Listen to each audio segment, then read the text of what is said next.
I would consider sealing records to be an access to the court's issue, and that the privacy, however, and then this is at the bottom of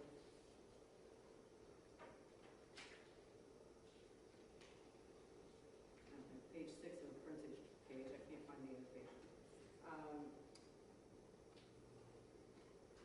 This is under the third closure topic, would be a privacy claim may be negated if the content of the subject matter directly concerns a position of public trust held by the individual seeking closure. While Mr. Balea is a public figure, I don't believe that he holds any positions of public trust, none at least for the purposes of this litigation. The fourth is that no reasonable alternative is available to accomplish the desired result. And what I said earlier, the fifth element was that the person, the party seeking closure continues to have the burden, the burden being on the plaintiff. In the rule, under Rule 2.420, going specifically to that rule, and it is under C, confidential and exempt records, 9. There are several reasons here that would be the basis for sealing. And I think that everybody would agree that the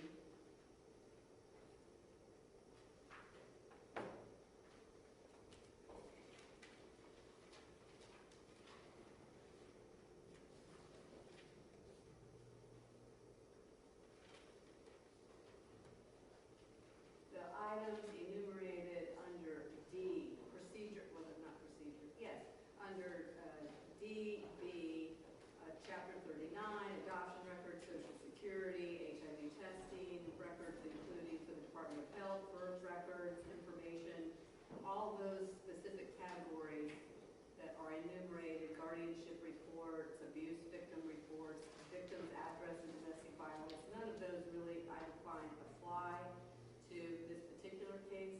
This particular case is if they are to be sealed, it falls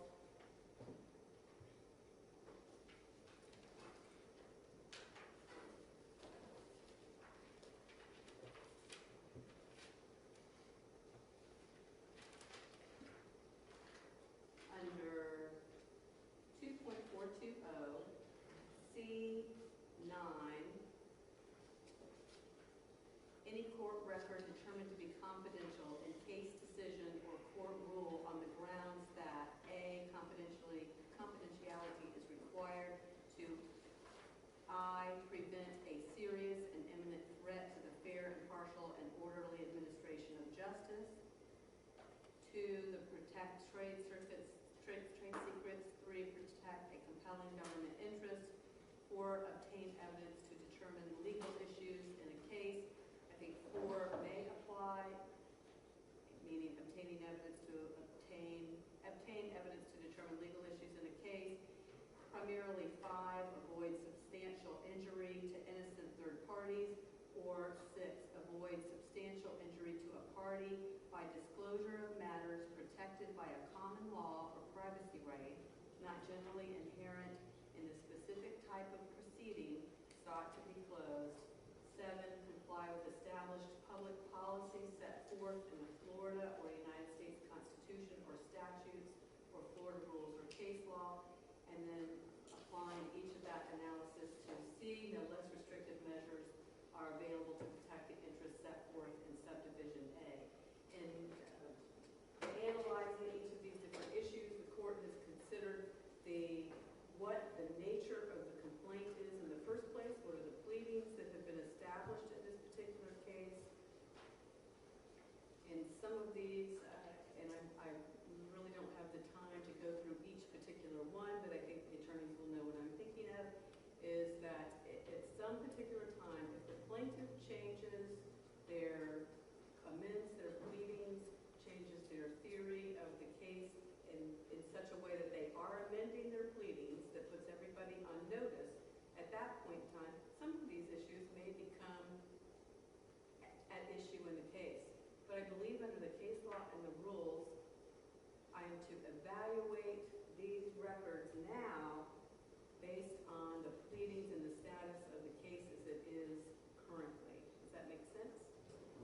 Mr. Berlin? I believe it does, Your Honor, but I believe it's a little broader than that, which is to say that the whole point of these rules is to allow the public to analyze, they have one contention, we have another contention, you're being asked to adjudicate it. And to be able to do that, and it's not limited to things that are in the pleadings.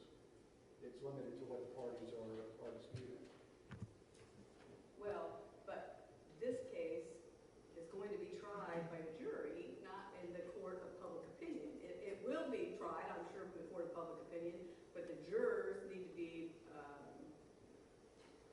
from the pleading standpoint and for the case standpoint, it's going to be tried here in the court as opposed to necessarily out there. I can't control what's out there, and much of what the media has reported is flat not right, but it's incorrect according to what we have. So, I just made the point that there's a difference between the evidence that you would allow to be presented to a jury and what the public can see in terms of evaluating, including, for example, if Your Honor makes an evidentiary ruling, one of the things that the public is supposed to be able to do is to determine whether or not that ruling was correct, which you can't do if all the pleadings are secret, even if the jury doesn't end up hearing that evidence. well, that's what we'll go through. All right, so let's start with the very first one, confidential filing number 1, which is plaintiff's confidential motion for protective order regarding certain content and documents produced in discovery, as well as the exhibits thereto filed on May 27th, 2014. Mr. Boat, you have any additional argument? Hang on. Mr. Berry, are you going to be arguing each one of these? Some of these, Ms. Berlin is more familiar with, so I may defer to him. Frankly, there's nothing in those documents that hasn't been made public already in this case, and I don't know what the justification would be for continuing it. Okay, thank you. So I'm going to grant plaintiff's motion, which means it's to be sealed, and that is specifically under the rules that I just cited. Your Honor, may I just ask one quick question on that? As we go through these, are the various rules that you cited under 2.420C9A, are those the bases for your decisions here? Yes, sir. Okay. In particular, Well, but like specifically, it's not a trade secret. So the Right, first right. ones in the under A, I don't think really are applicable. I think they are, the ones that are applicable were either 5, 6, 7. And while some of this issue, you're right, it may be somewhere out there in the public domain, but I have no way to control what's out there in the public domain. And so whether or not the things that are applicable specifically to this case, or to confirm that it's specifically, this is what I'm ruling on, I can't control that. So all I can control is what's here. Thank you, Your Honor. I just want to make sure that we understood generally what the basis of the decisions I were. understand. No, I appreciate So it. just to make it right. Thank you. That's it. Thank you. All right, confidential filing number 2, affidavit of Charles Carter, and the exhibits thereto filed May 27th. Mr. Vogt, any additional comments? No, Your Honor. Again, Your Honor, I personally believe that this, I guess going back to the pleadings, would be relevant to or part of the court affirmative defense. But more in particular, there's no material information that's in that affidavit that hasn't already been publicly filed in this case, other than certain representations that were made in effectively legal argument in that. Thank you. Court's going to seal or maintain the confidentiality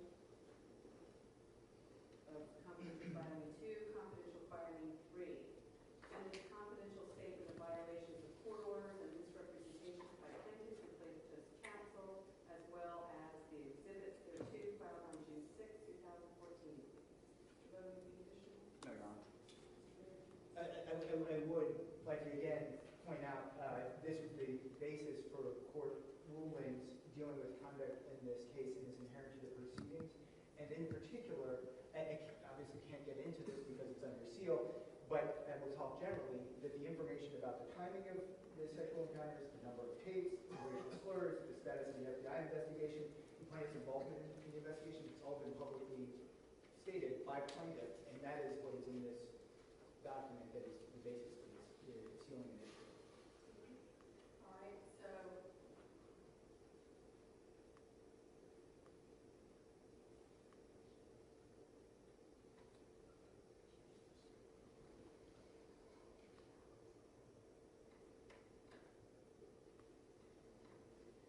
court is going to seal or maintain confidentiality of confidential filing for.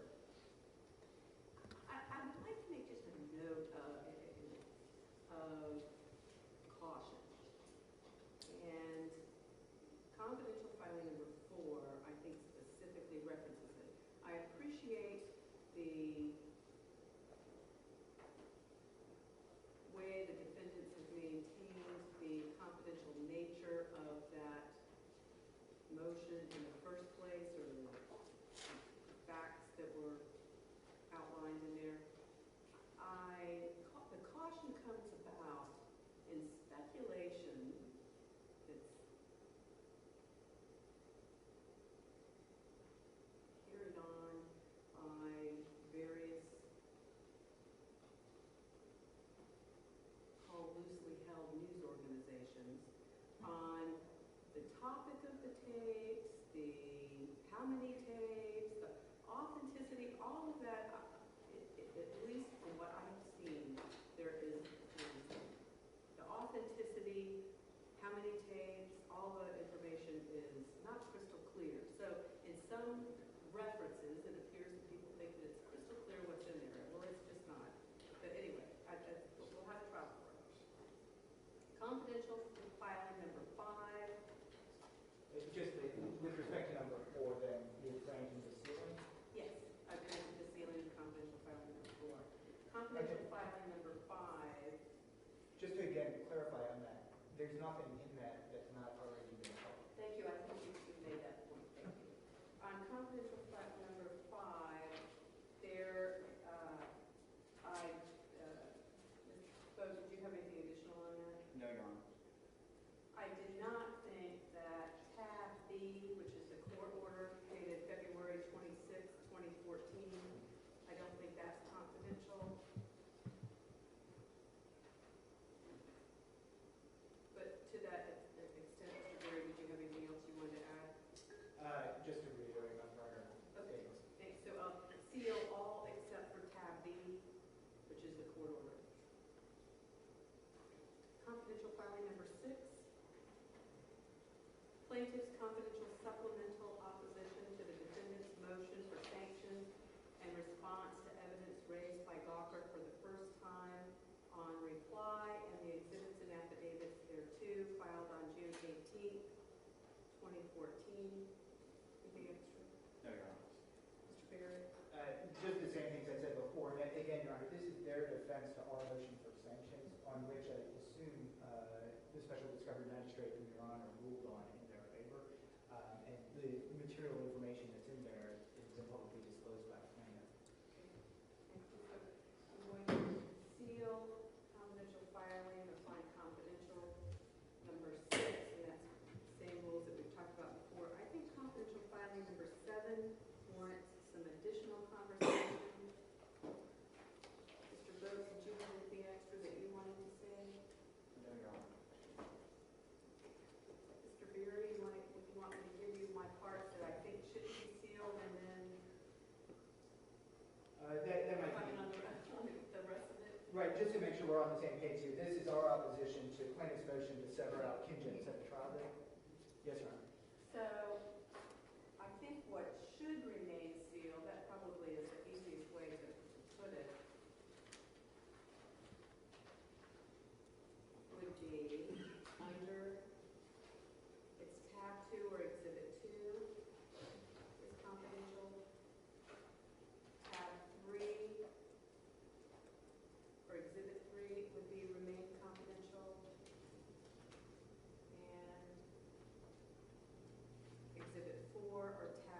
letters exchanged by counsel to the special discovery magistrate bearing on this issue.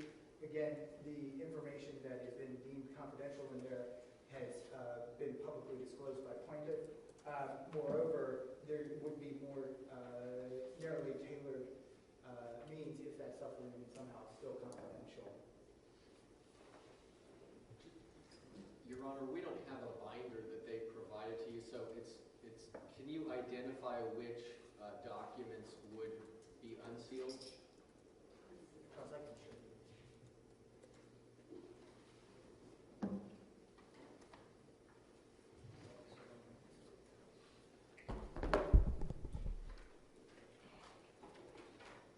Well, they were looking at, my understanding was that the tabs that you were inclined to keep sealed were 2, 3, and 4, is that correct?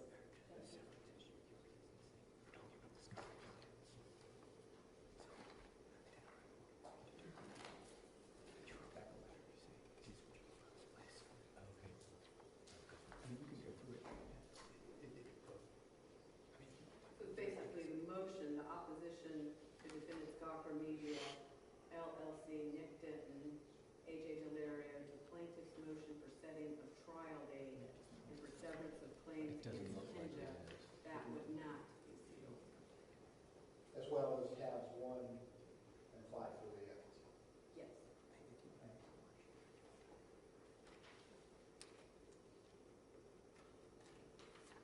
supporting memorandum and some. Your Honor, during a break, I'd like to review with Mr. Berry some of these materials because they are identified as containing confidential materials. I just want to zero in on what is confidential in these materials. During a break, could we just look at these so that I don't... Our next break is because we're done, so, but, yes, okay. I'll give you copies. You can just take the copies out and you can look at them now.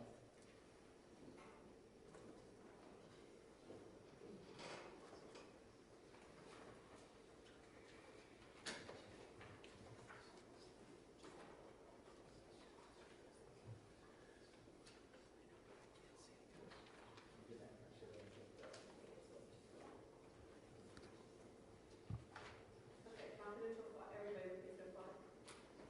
Confidential file number 8. Mr. Bowden, any additional? No, Your Honor. Mr. Berry? This relates to the stuff that you've already sealed with respect to the sanctions motion, and I reiterate the same stuff that I said previously. So, And the other thing is, I believe that this includes the transcript of the proceeding that was held before Judge Case in a private facility, not open to the public. And the transcript should be public. The public should have had access to that proceeding. There were no findings on the record excluding that or notice that they would be excluded. okay. So the court is going to seal or find confidential filing number 8, confidential filing number 9. Mr. Bowden, any additional? No, Your Honor. Mr. Berry? This is our supplemental statement of undisputed material facts. I would just say that and Mr. Berman is probably more familiar with this, but there is a raft of information that Your Honor had in deciding the summary judgment motion. And as I said before, it came out differently than other courts had. Again, we can very document the documents, but I would suggest that based on what Mr. Bell was arguing earlier, there are not copies of sex tapes in there. There's not vast information about recordings of Mr. Belay being illegally filmed or recorded for audio that are in there, and we don't believe that there's anything confidential, and to the extent that there may be, that there needs to be narrow tailoring to what specifically is confidential in there. Let me just add, if I may, I'm going to hand over the part that Mr. Barton to look at. Let me just add, we were at the summary judgment hearing. There was a lot going on, Your Honor, and we spoke of, this is one of the only ones of these motions that has been addressed at all. And I gave a couple of very generic examples without revealing this of things that raise questions in our mind about why they, for example, deposition testimony that was referenced in this document, including, for example, about an appearance by the plaintiff on a television show, which obviously is something that's not a secret because it's on national television. So there were things like that, and we didn't really see why the things were confidential, we complied with the rule, which was if they are confidential, put them in a confidential filing and filed it that way, but we couldn't understand why that was.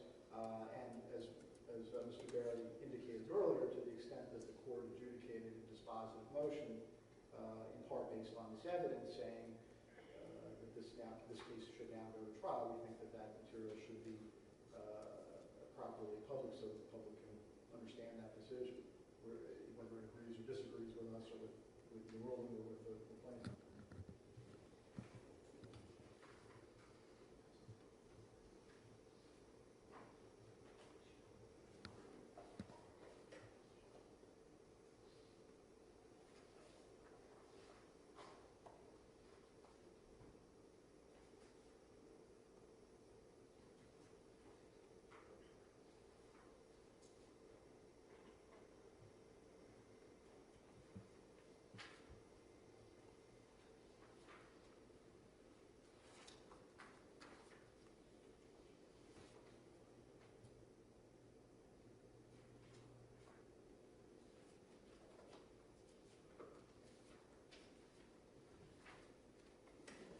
Thank you, Your Honor. I've reviewed the other tabs with respect to the confidential filing number 7, and we have nothing to add. Thank you.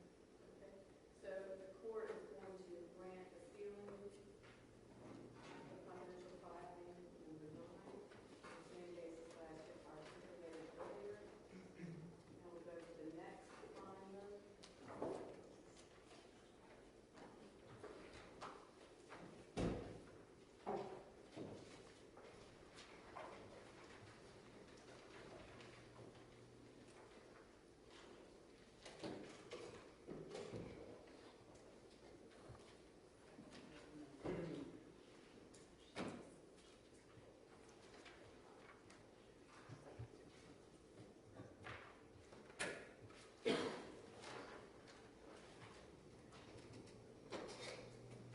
Confidential filing number 10.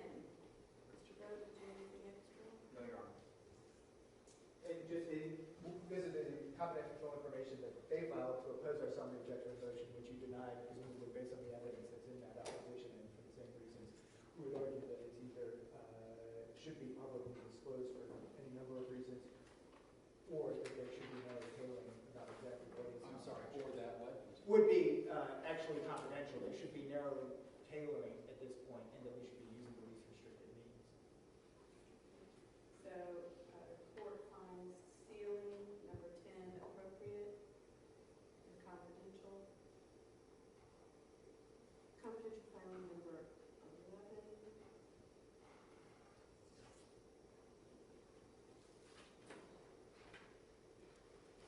This is their opposition to Heather Cole's motion for summary judgment. And again, like I said earlier, Your Honor, rules based on this opposition, the affidavits and such that are attached, and that should be publicly accessible or subject to the least restricted means. Anything additional, Mr. Bode? No, Your Honor. The court finds that sealing or continuing confidentiality is appropriate. The same basis. Confidential filing number 12.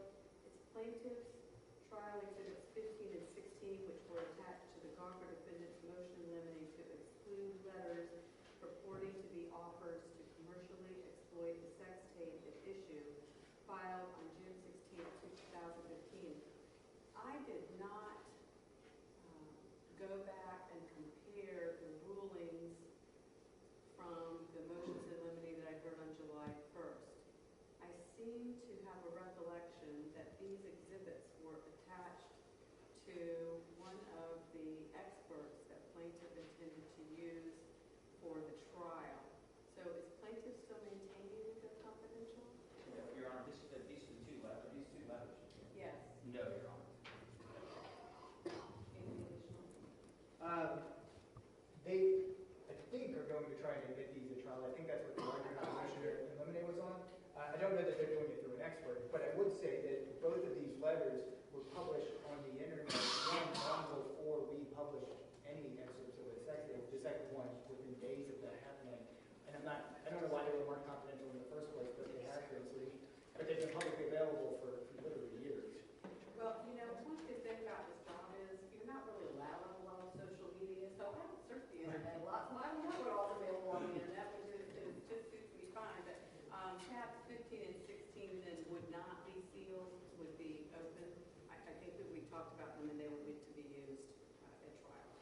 All right, so confidential filing number 13, exhibits A, B, and G to the Gawker defendant's motion for continuance filed on June 29th, 2015. Anything additional? No additional argument. Mr. Baker? Your Honor, I don't know to what extent these exhibits, like what I can say about them in open court, except for describing them as letters from counsel and email from counsel, two directed to the government and one directed to opposing parties. If Your Honor is inclined to seal them, I mean, I would like to make some argument about them more than that. Make the argument. Can I say what's in them? Well, that makes it awfully difficult to explain why they shouldn't be sealed, but it suffices to say there's literally nothing confidential in them. And at least with one of them, again, is evidence of what we believe is relevant to our part of the court affirmative defense. And there's literally nothing in these documents that should have been marked confidential in the first instance. There's just nothing in them that is confidential. So the court is going to seal or find them to be confidential for the same reason. Let's go to confidential filing number 4, and that is the confidential declaration of Greg D. Thomas, Esquire, and the exhibits thereto filed on July 30th, 2015.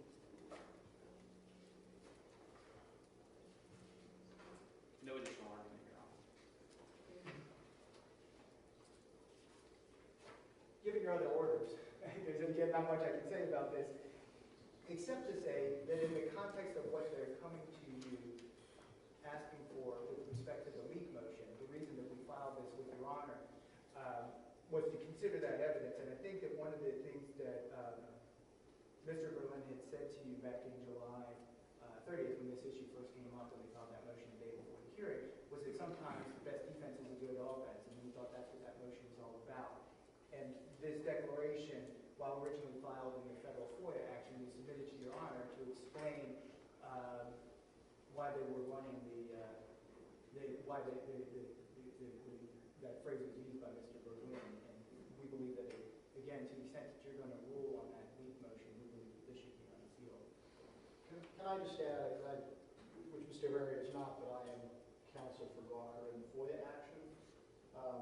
This sealing has a sort of ripple effect, which is that this declaration was filed under seal in the federal action because it contains materials that, although Judge Buckley would determine and the FBI determined them to be able to be disclosed, had been marked as confidential in this action. And in an effort to scrupulously comply with this court's orders, we went to that court and said, Judge Campbell has issued an order that allows the plaintiff to designate these as confidential. We question whether they were properly designated, but we're complying, and she allowed this to be filed under seal. But the net effect for purposes of public access is that the public is not only not able to see what is going on in this case, which Mr. Berry talked about, but the ripple effect of that is that it cannot see fully what's going on in the federal case.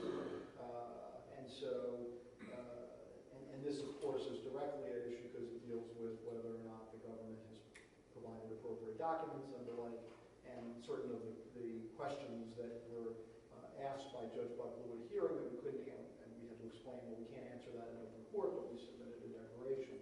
And so it seems problematic, and I think this was Mr. Rogers' point about these records, is that we have a situation where the public cannot evaluate what's going on in the federal court because the federal court is referring to this court and on records that the court has not actually determined on a record-by-record basis are confidential. So we think this should be, and because it's inherent in the proceeding in this proceeding, inherent in the proceeding in that proceeding, that it should be unsealed. I think that you'll find pretty consistent in my rulings that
court defense by us. That is part of the pleadings. As I said earlier, I think that the access issue is not limited to the pleadings, but even if there was. And the second is that there are exhibits here and portions of this declaration that deal directly with the issue you just articulated, having to do with awareness of cameras. And if that is in fact part of the, legitimately part of the case, consistent with the requirements from the rule in the Barron case of narrow tailoring, at least that portion, I'm specifically looking at paragraph 59 through 61 in the exhibits 74C and 75C, that those materials should be unsealed because it's consistent with what you just said. And I understand your point that most of this things, but I would ask that those pieces be. And just to briefly respond to that, Your Honor, fraud on the court is not an affirmative defense. It's not a defense whereby you admit everything in the plaintiff's complaint and say, well, he's still not entitled to recover because of X. So we don't think it's an issue in the case, and we can't justify making it an issue by asserting that non-defense. Confidential filing 14 remains sealed. So let's go to confidential filing number 15. Notice of filing confidential exhibits and the exhibits thereto in support of the joint opposition to plaintiff's emergency motion to conduct discovery concerning potential violation of protective order to compel turnover of confidential discovery materials and for order to show cause filed on August 11th, 2015. Additional argument, Your Honor. Much of this we've gone through before. If Your Honor were to grant the leave motion, this would all be inherent to the proceedings. And the public should be entitled to know what exactly was turned over to us that they're accusing us of leaking. And that, we believe, shows that we were not involved in this.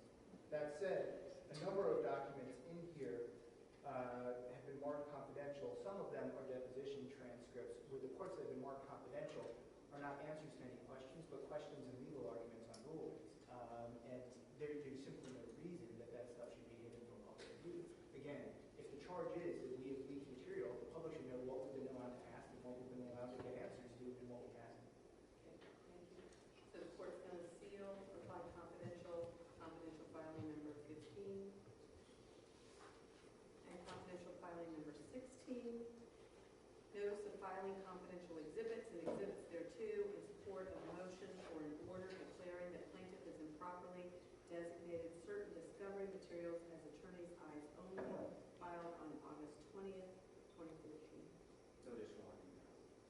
Your Honor, this one is a bit of a tangle for two reasons.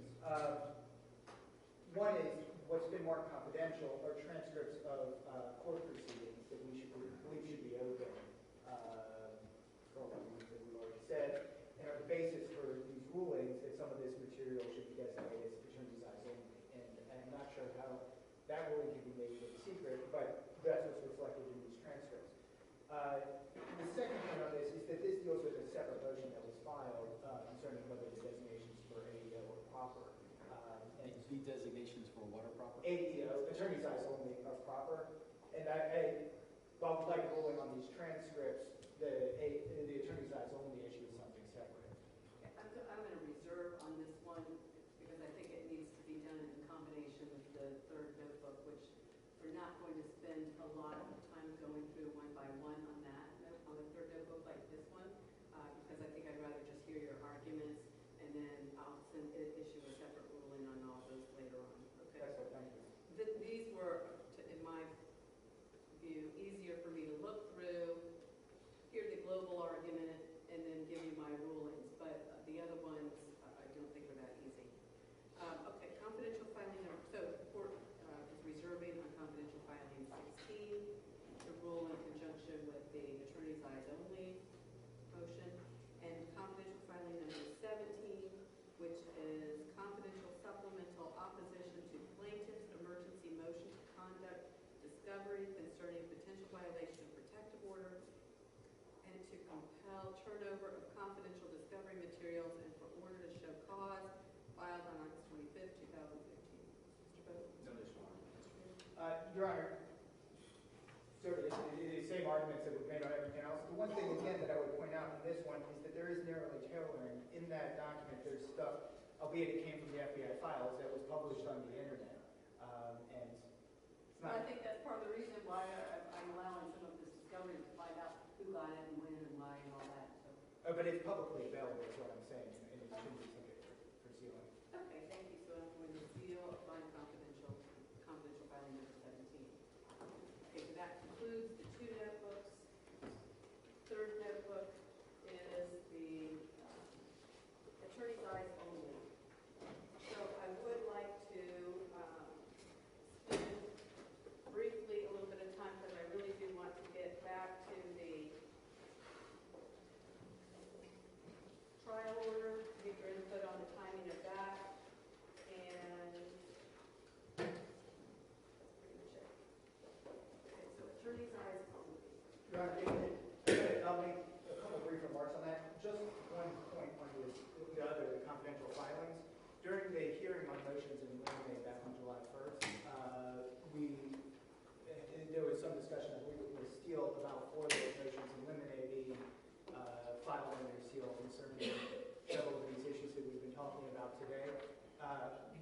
We would move to reconsider those rulings. There hasn't been a written order as of yet, but I would move to reconsider them, understanding that you're going to probably wind up in the same place you were that day and deny that motion to reconsider, but there hasn't been a written order as far as I know. That's right.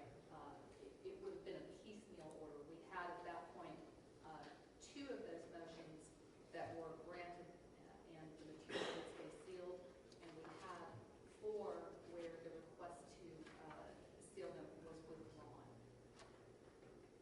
So I think probably the best way to deal with this is in one omnibus order which sets forth all of the rulings. Yeah, I think there's 4 separate filings, but they do relate, I believe, to 2 motions.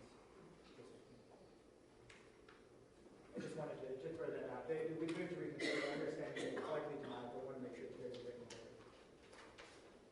I know somewhere, in one of the, and I think it was a letter, and I thought it was from Ms. Fugate, that talked about asking me to reconsider.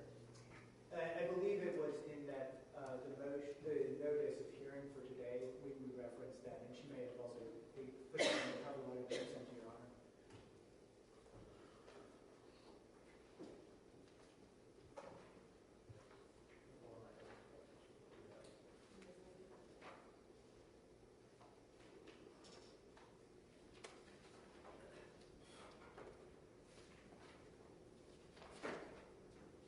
Sorry, I didn't mean to throw us off the rails here. No, I didn't. If it's helpful, Your Honor, in the notice of hearing, there's a footnote that references the motions, which I'm happy to hand out my copy of. Okay, thanks. I've got mine all marked up somewhere Okay. in this file. Very well. It's on page 5 of the notice, footnote 3.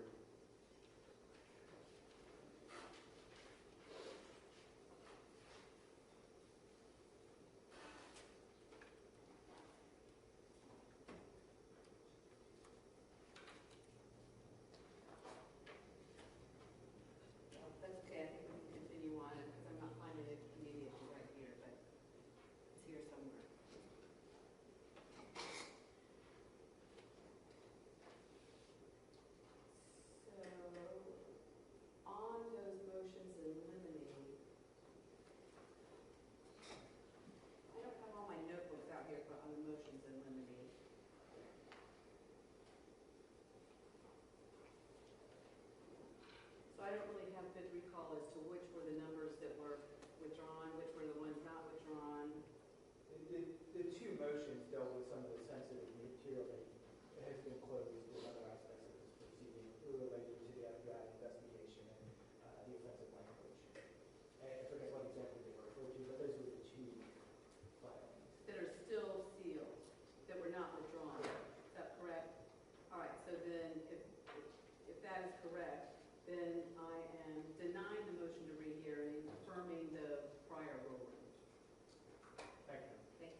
lot of material we don't think should be confidential, period.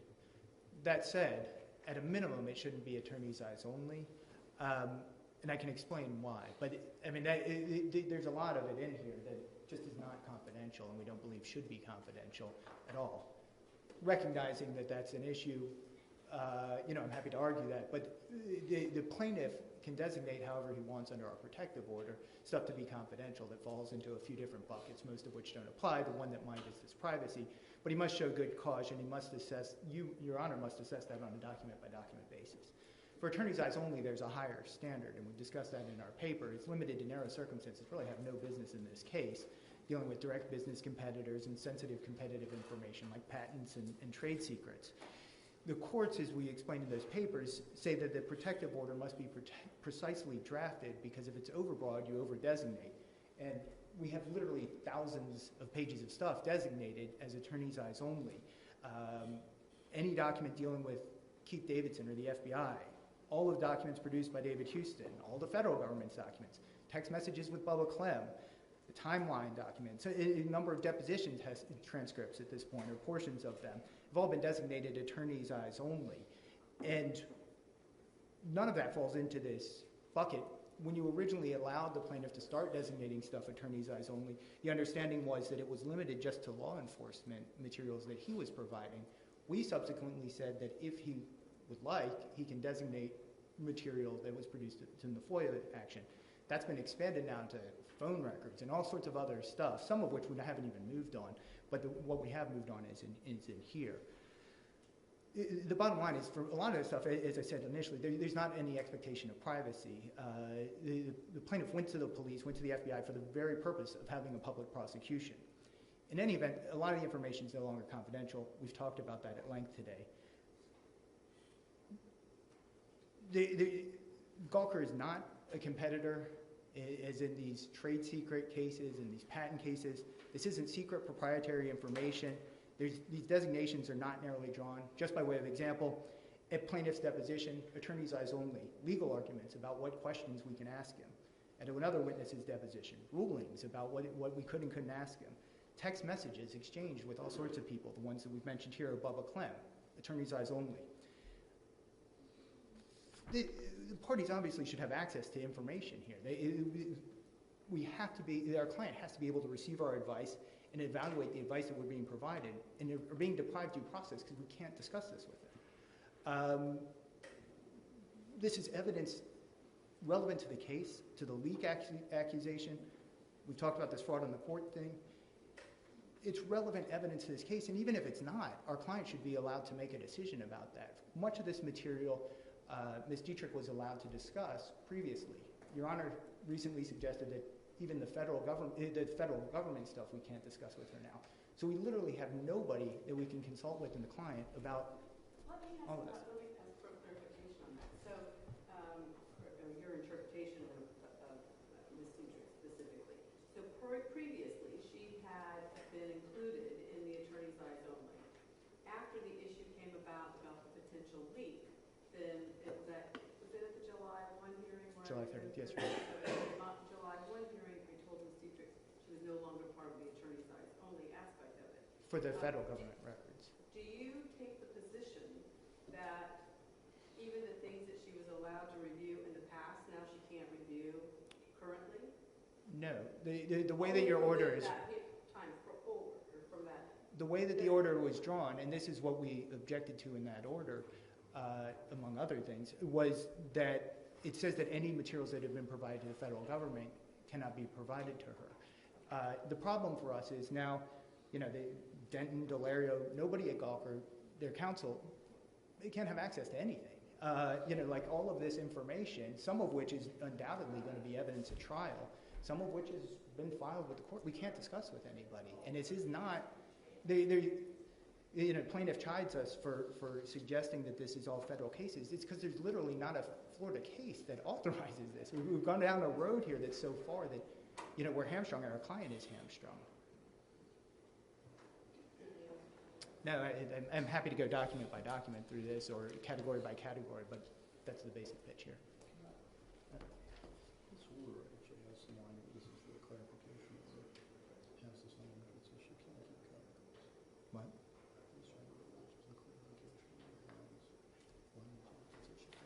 Oh, yes, and then related to that, in paragraph 7, sorry, Mr. Berlin reminded me, in paragraph 7 of the clarification order, it's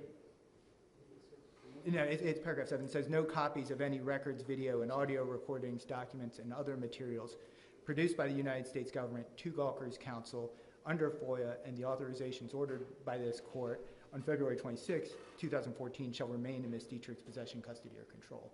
So the way that we understood what you were saying is that anything that had been produced to the federal government, any of those documents, she could not, she could not have, and that not only seemed prospective, but going back in time. Can I just add, as the FOIA counsel, one wrinkle to this, which is, that has a profound effect on our ability to litigate this case, including, for example, that we have 3 clients and you ordered us to go to mediation and we couldn't discuss certain aspects of the case with our client. And at one point in the mediation had to ask our client to leave so that we could discuss certain things with the mediator. But it also has an effect on the FOIA case. For example, since Your Honor, even if you were going to interpret the order to say it only applied to new things that came from the federal government rather than things that had previously been provided to Ms. Dietrich, and perhaps we could clarify that language from that order.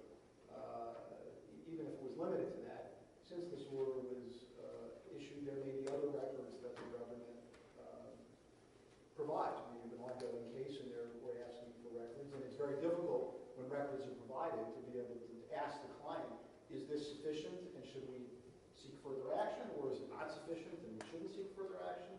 And it's very difficult for us as the lawyers to be trying to make determinations about how to litigate that case without an actual client to ask. Isn't that case over? No. There's a hearing in that case towards the end of the month on the parties' cross motions for summary judgment. And to summarize the longer motions, we are asking for certain things that have been provided to be provided in unredacted form, and for certain things that haven't been provided to be provided. So there's still things that are at issue in that case. Your Honor, sorry, there was one other point. You asked me if there was something else.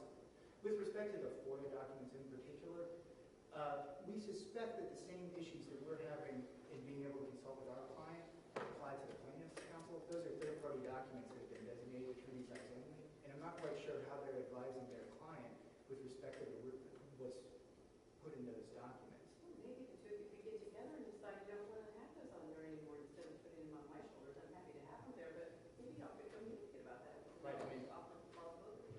right, if it's attorney's size only, we don't think it should be hidden from any of the clients.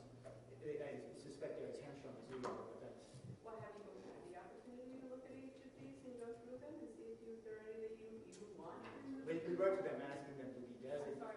We wrote to them asking them to de-designate these from attorney's size only so that we could share them, and we never received a response.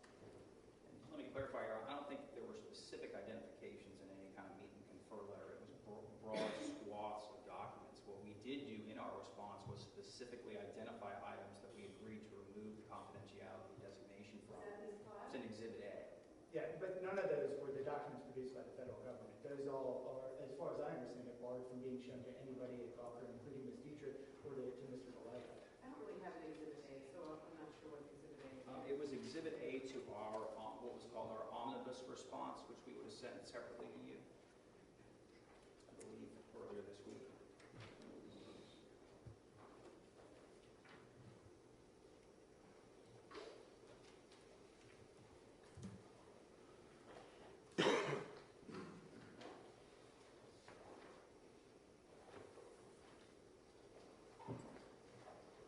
Well, before I spend another week of time going through this stack of stuff determining which applies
We could discuss them, see if we can agree on those that they can be, the designation can be removed. Is it realistic to think that as I go and do something else, and I have a full calendar back at 1, but is it realistic to think that y'all could sit down in another room and go through these and you can just tap those that you agree to?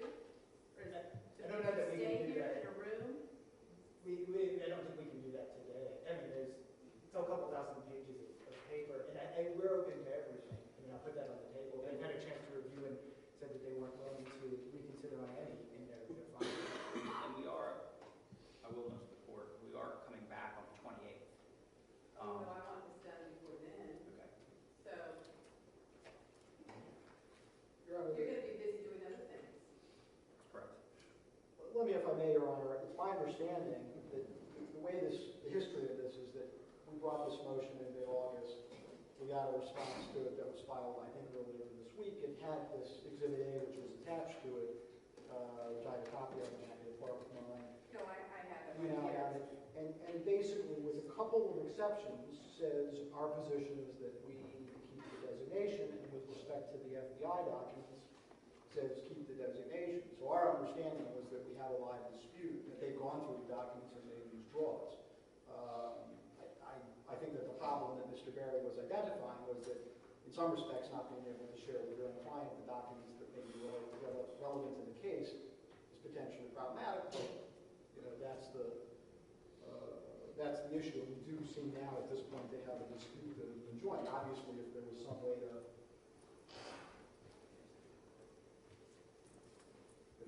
way to narrow the dispute, that would be great. But it is but otherwise, we have the burden is on them under the protective order to support the designation. We brought this up 6 weeks ago. They provided a response saying almost all of this we want to keep the designation. So here's what I'm going to do. I've just handed to Mr. Boat my notebook that you all provided, that Vince provided to me ahead of time. I like the notebook. So, Mr. Boat, what I'd like for you to do is take some time, or your team take some time, and if you need Post-it notes or whatever, and put a note on anything that you do not feel needs to be attorney's eyes only. And if the defense wants to stay and go through that exercise with them, you're welcome to. Otherwise, then I want you to return the notebook to me, and then I'll make rulings from that in my spare time. Just to be It clear, seems to too, be taking my sleep. this is only the attorney's eyes only designation on these documents. It's not confidentiality. Well, I think part of it, though, Mr. Berry's argument is to both. At some point, I'll need to go through those and see if it conflicts with rulings that I already made. Earlier today, I clicked on that number 16, confidential filing number 16. I'd like the rulings to be consistent. So if you can see on there that I've designated something that's currently designated as confidential, which earlier today I said wasn't confidential, please feel free to put a note on there and say, hey, no longer confidential, so that would help me. Yes, Your Honor. And we're very limited in staff and time, so I do the best I can. But that's why we have these reports. Okay, so anything else? Mr. Berlin, I said that, or Mr. Berry, is that? No, Your Honor. Did you have any other arguments that you wanted to make No, Your Honor. specifically to that notebook? Okay, great, so then we will work through all that. All right, so now we're going to shift. Okay? Yes, I think you wanted to go to the pretrial order. I do. Before you do that, can I ask one piece of housekeeping? Yes.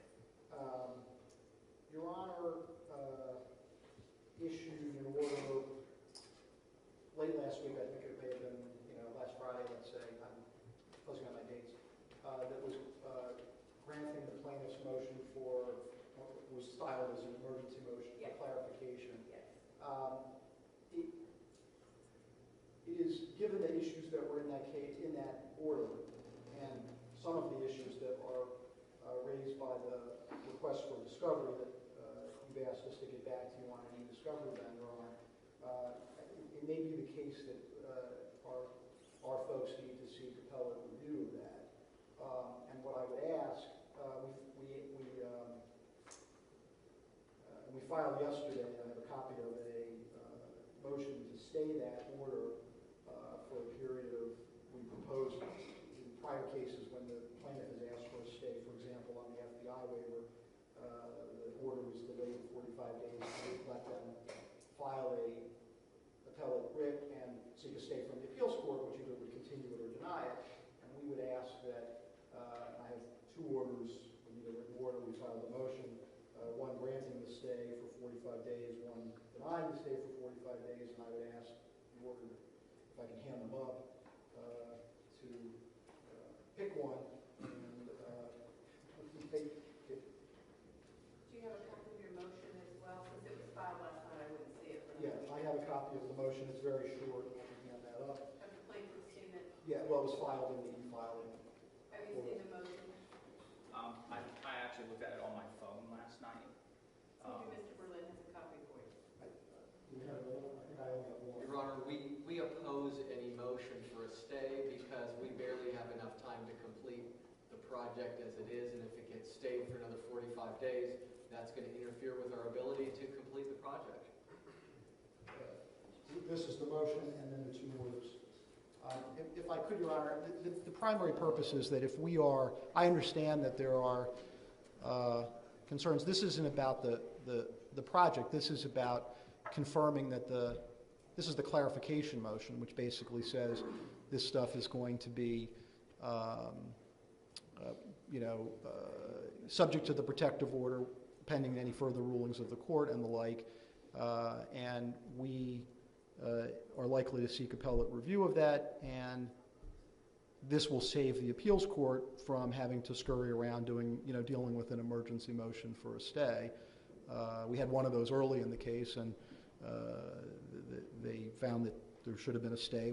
Since then, we've had a couple of occasions where there have been orders issued, and Your Honor has included a brief stay of 30 or 45 days to get us time to get something on file with the appeals court and let them decide either, yes, we want to continue the stay, or no, we don't, and proceed. And that seems like an orderly way to do it, and very well. I'll sit down. Thank you.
obviously, we hadn't had time to research it or respond. I saw it on my phone.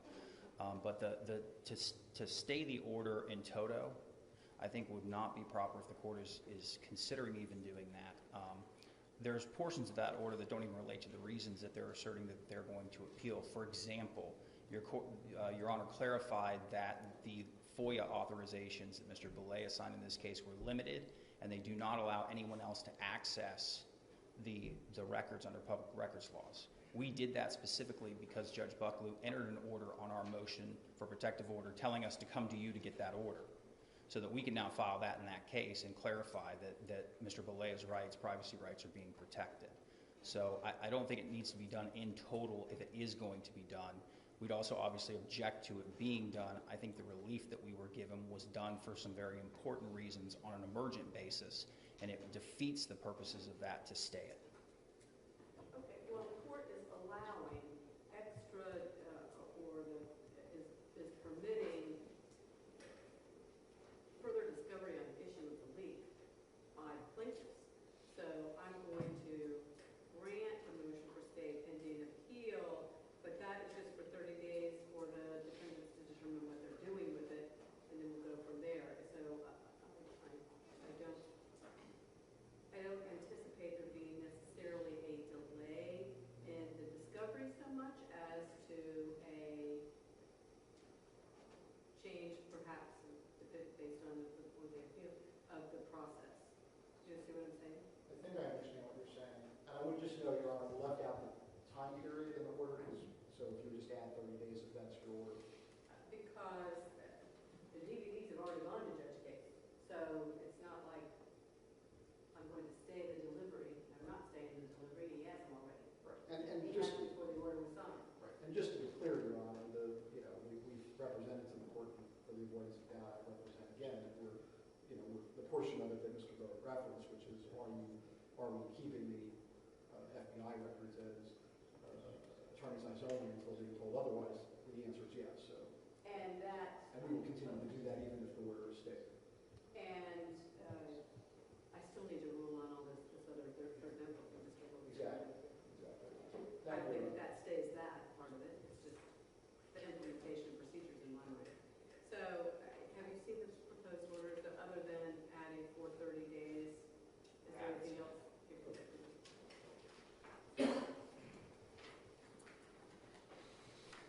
Is there any other language you want other than for 30 days? What do you suggest?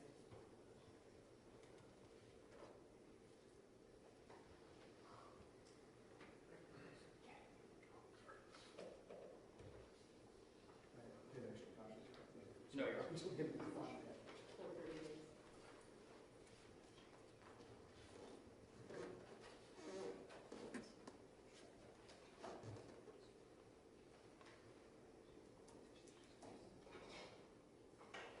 Did you say you had extra copies of that?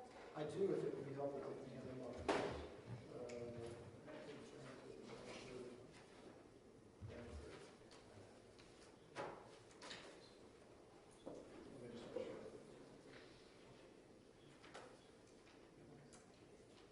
Your Honor, while they're going through that, what I would propose with the AEO stuff, since Your Honor has entered the stay, we would be willing, instead of to make them go through that step today, to give them 5 days to review this material and get back to you about what they'd like to keep designated and whatnot. And we Well, can that's give them. generous of you. It may not be so generous of me. Well, it's up to you, but if they would like it, we want For to. the record, Mr. Berry suggested that it was not me. I apologize. If it's your time, I'm happy to withdraw that suggestion and.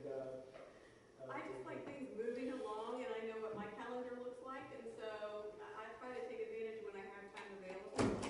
And there may be some time coming up available, so that's where I'd like to keep things moving for my convenience, actually.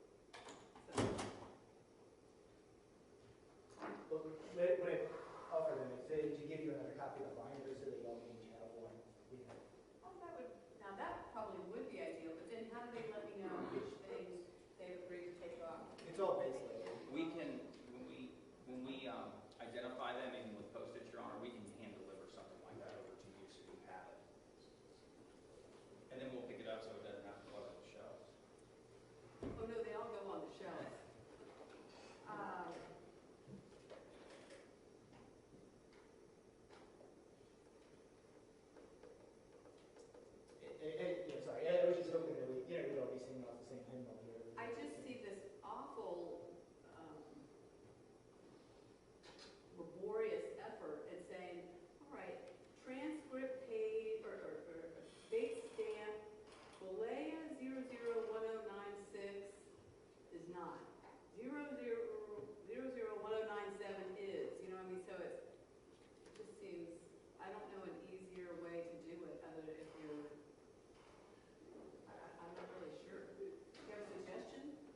say, the document numbers down the side, there can be a, AEO, confidential, not confidential, and you can just put a check in it.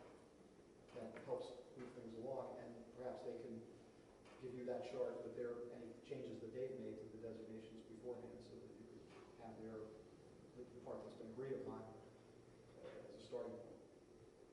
If there's a better way, I'm happy to help. I thought Thank that's you for that helpful. offer. I mean, if that's helpful, I don't know how that. What's really helpful is if the attorneys get together first and decide what maybe they want to lift it off, and then that way I'll make the decisions for the rest of it. I don't mind making decisions, but if the attorneys are agreeing to something ahead of time, I don't want to waste my time either.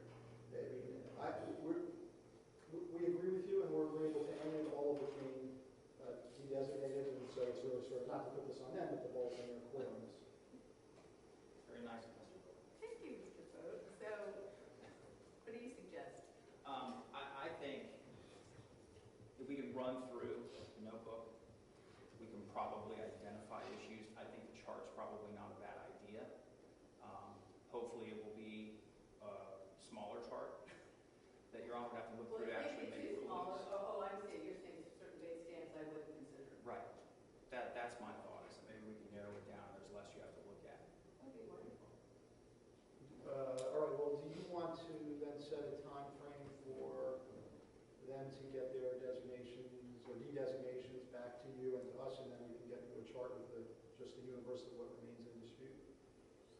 Or if you do a chart first, then that way they can just maybe a column that says, no, not contested, or agreed. So if so let's think of what the organization of the chart looks like. So for each of the different base stamps, you're going to have columns that say, remain sealed or remain attorney's eyes only,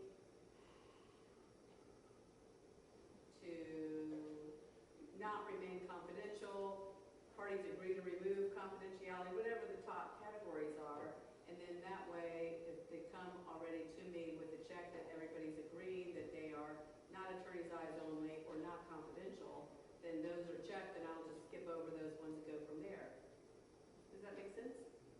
Sure, we can have a column for the parties for confidential, Agreed. AEO, public, or non-confidential, and then we can have a column for the court for each of those, and we can go with the ones that haven't been agreed. That would be ideal. Thank you very much for doing that. So how long do you think that you need to do that before you get it to them?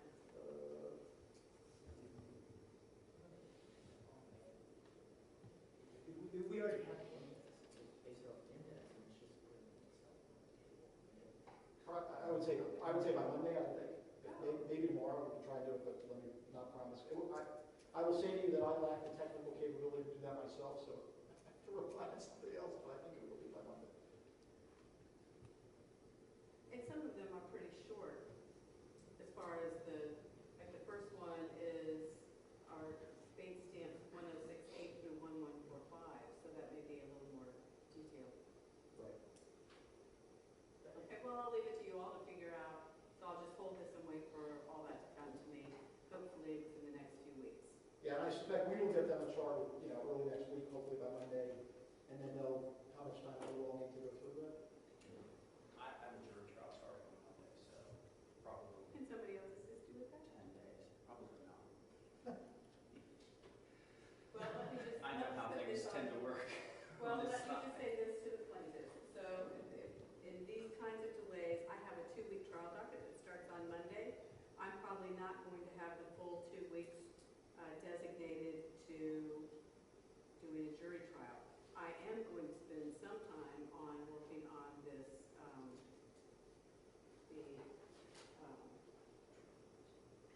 discovery order, the e-discovery order. So the sooner I get that, I would like to be able to spend a lot of time working on that particular order. Just which discoveries allowed and not. I think it's fair that we should be able to at least get them a chart so that they can make their designations by midday tomorrow, so that they can begin on it. We might not have, and we're open to lifting everything, so it's really, as Mr. Bowen said, we'll prepare the chart, they can put in whatever their views are on these different documents, but we can do that easily by tomorrow at least. Okay. Well, when I get it, then I'll start working on it, but it's based on the kind of caseload and the other things I've got going on. So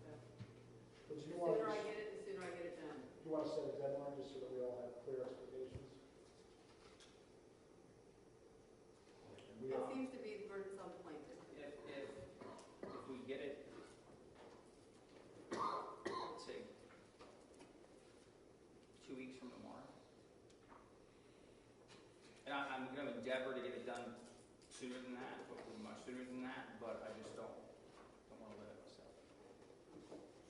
Okay, that's October 19th. Just know I have full, that whole week is a full docket, so it means delaying anybody to do that. Okay, so everybody knows.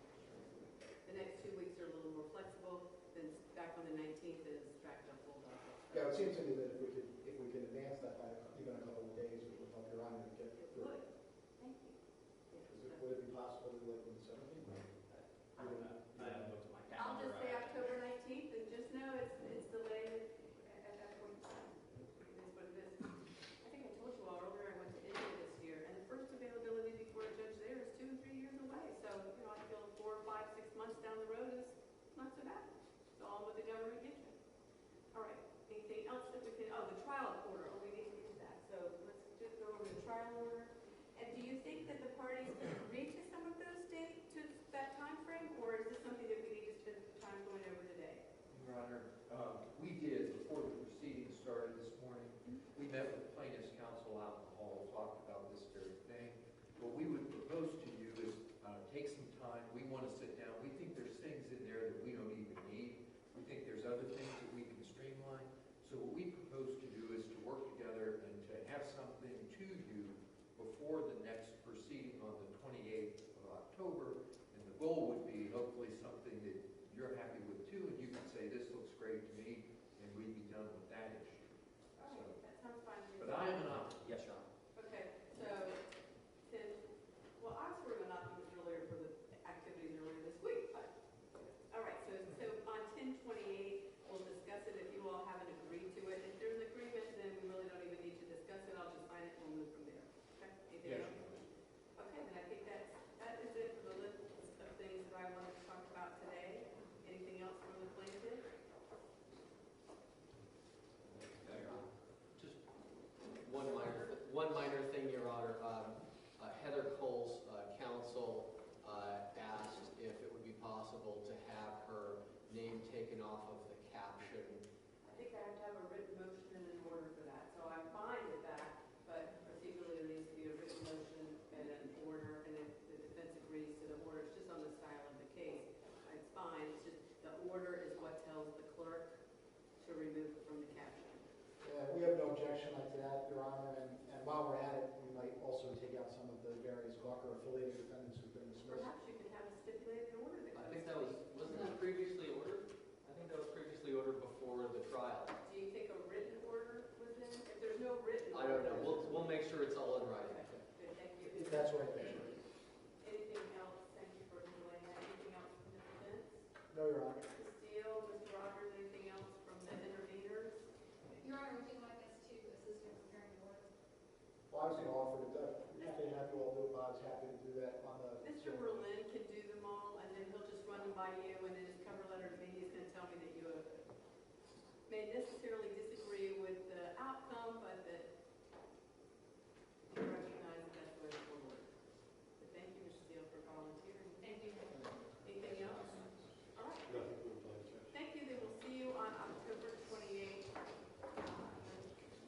In the morning. Thank you, Your Honor. All rise. Court stands adjourned. That's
Thank you.